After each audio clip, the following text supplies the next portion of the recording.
Hello friends, welcome back to another exciting video of mine. I hope you all are doing great and having a wonderful weekend. So in this chilling weather, don't you all feel like having something steaming hot?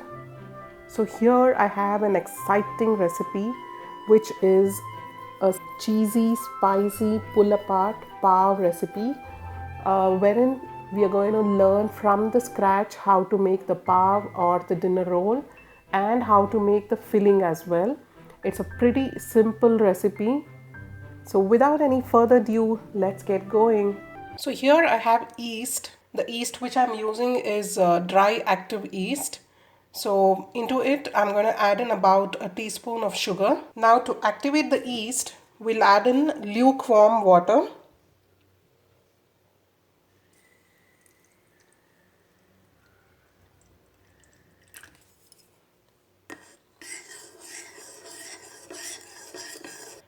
Say about 20 ml of water goes into this yeast and sugar mixture.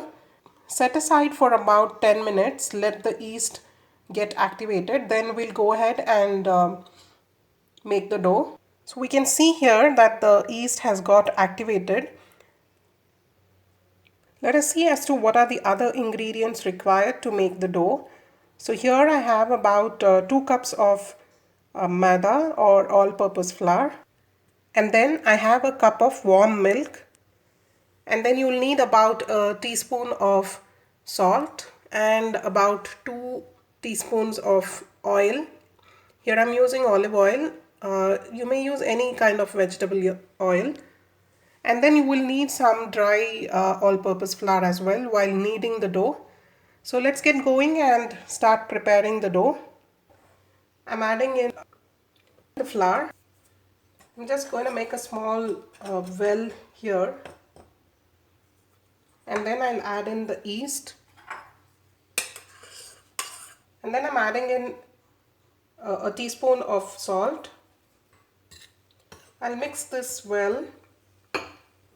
I'll slowly add in the warm milk.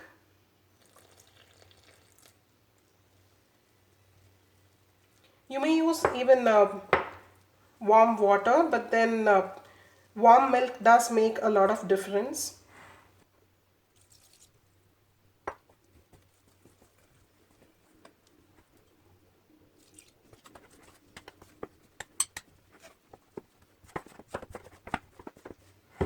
The dough will be sticky, but then eventually as you keep kneading it, it will become non-sticky. We'll knead the dough on a clean counter surface. So I'm adding in some flour on my countertop.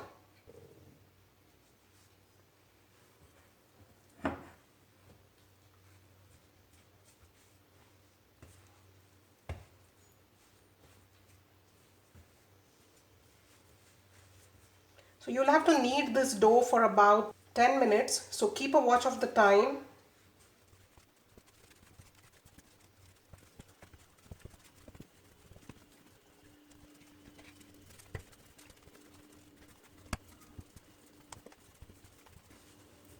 You can see eventually the dough has become non-sticky and it's very soft to handle.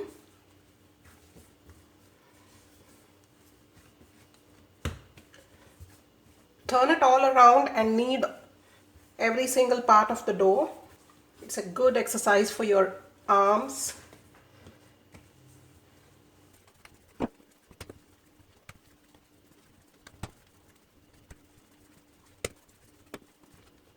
I've been kneading the dough for about 10 minutes and I've given it a round shape. Now in the same bowl where we kneaded the dough, let's add in about a teaspoon of oil. I'm adding in olive oil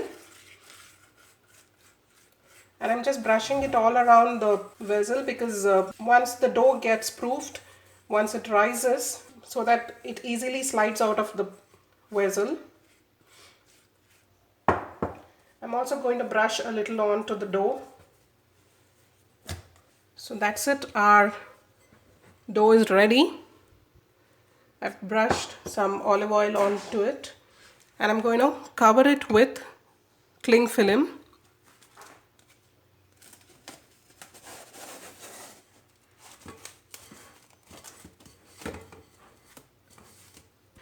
We're ensuring there is no air escaping out of the bowl. So now we'll keep this in a warm place. I generally keep it in a microwave, but then ensure it isn't turned on. So I'm going to leave the dough to rest for about 1 hour, and then I'll show you how it rises after 1 hour. So this is how is our dough after allowing it to sit for about an hour. So you can see it has doubled in size. I'm just opening this cling wrap. You can see that it's doubled well. It's risen. What you need to do is you have to punch it down to release all the air in it.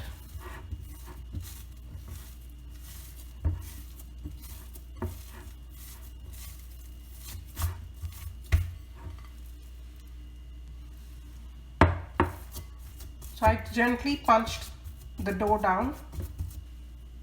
Now we'll give it the ball shape. So I'm going to bake in this tray, the regular baking tray. So before I go ahead, I'm going to spray this with a cooking spray.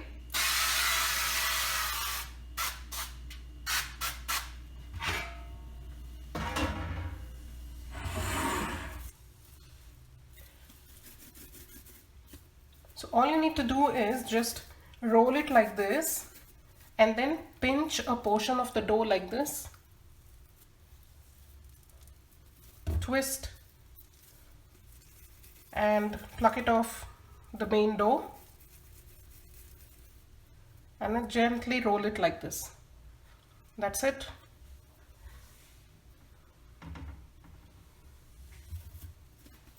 So once again, roll your dough and then go ahead and press here at the bottom and then pinch this off.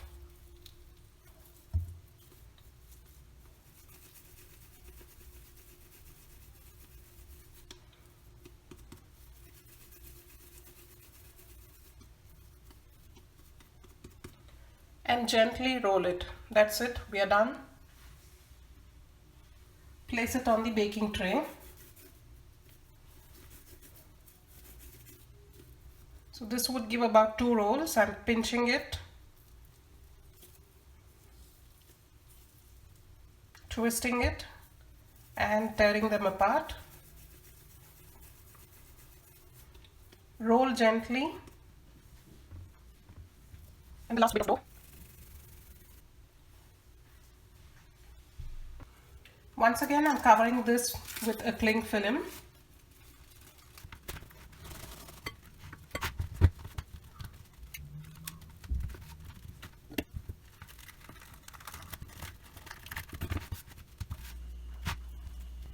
And then I'm going to cover it with a tea towel. Once again, I'm going to place this in a warm place. I'm going to keep it for about 30 minutes so that all the balls that we shaped out rise again. So it's been half an hour. Let us see as to how it's got proofed. So you can see that the dough has risen considerably.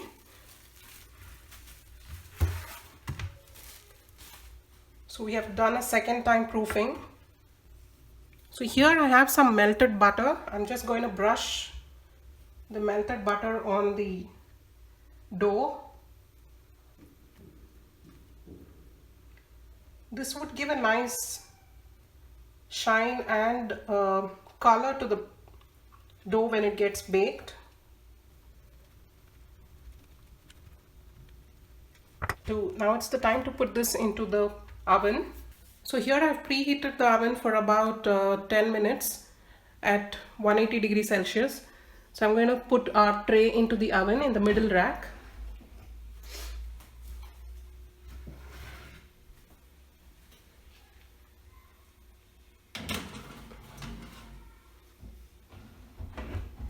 So in goes our dinner rolls.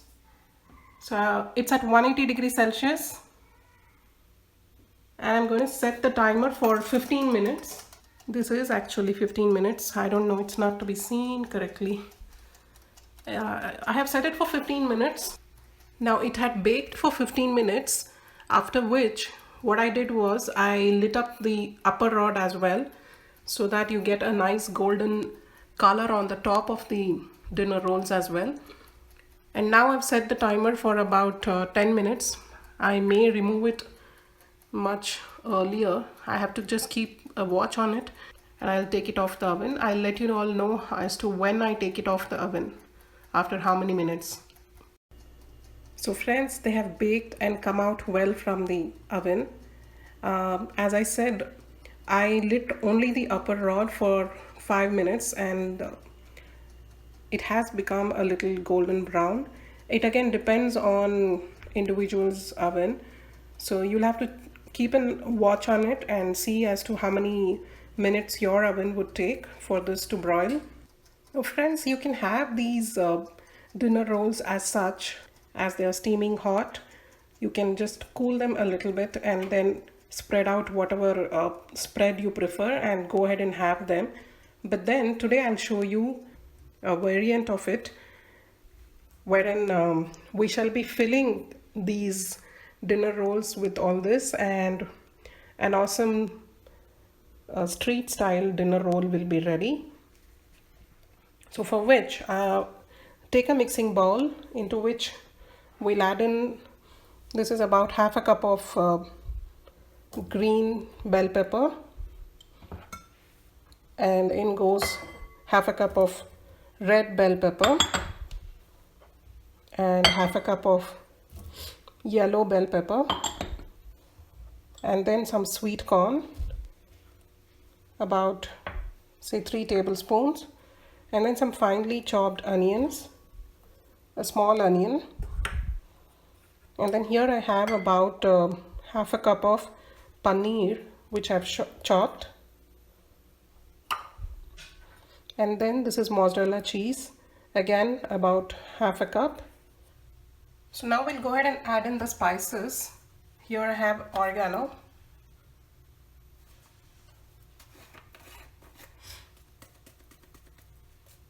about 1/4 teaspoon of oregano, and then 1/4 teaspoon of parsley,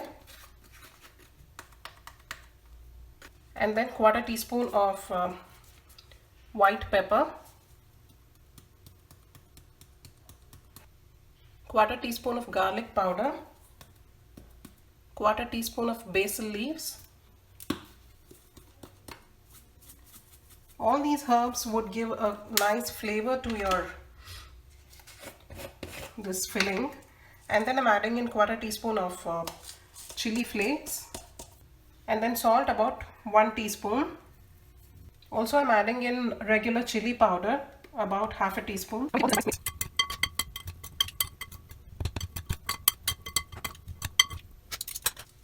I'm also adding in some finely chopped coriander.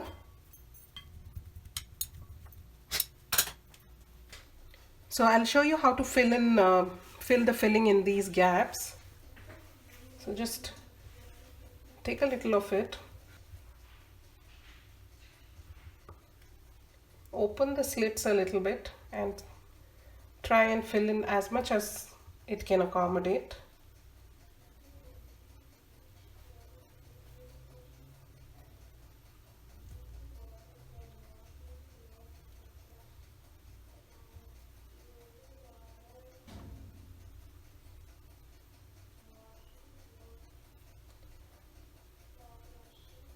So this is how it should look like.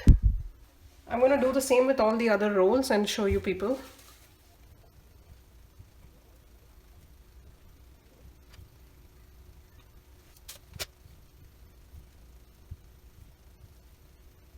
Here I have some melted butter into which I added chopped parsley and chopped garlic cloves.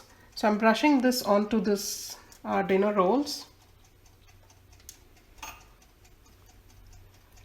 This would give an extra flavor to our dinner rolls.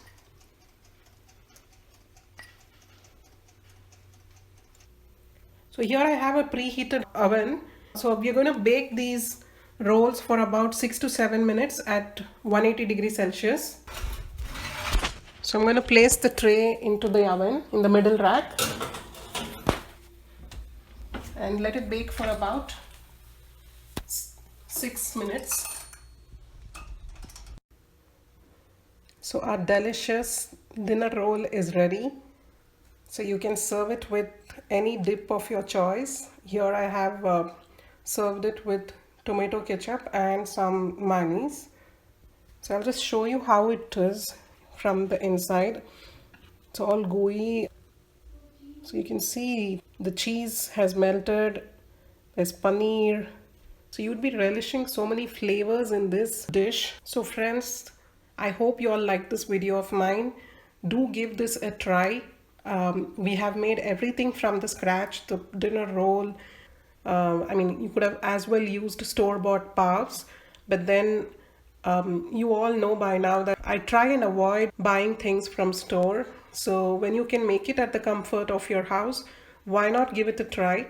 So you all saw to it that the dinner rolls wasn't very difficult to make. It's a very simple recipe. And by the way, you can store these dinner rolls. They would last on the countertop for about say 2 to 3 days. But then if you go ahead and freeze it, they would easily last 6 weeks. So you can pull them out from the freezer as and when you want and make any dish of your choice. So friends, I hope you all like this video of mine. Do give it a try and feed your family something healthy, something homemade. Until I see you all the next time, take care. Bye bye.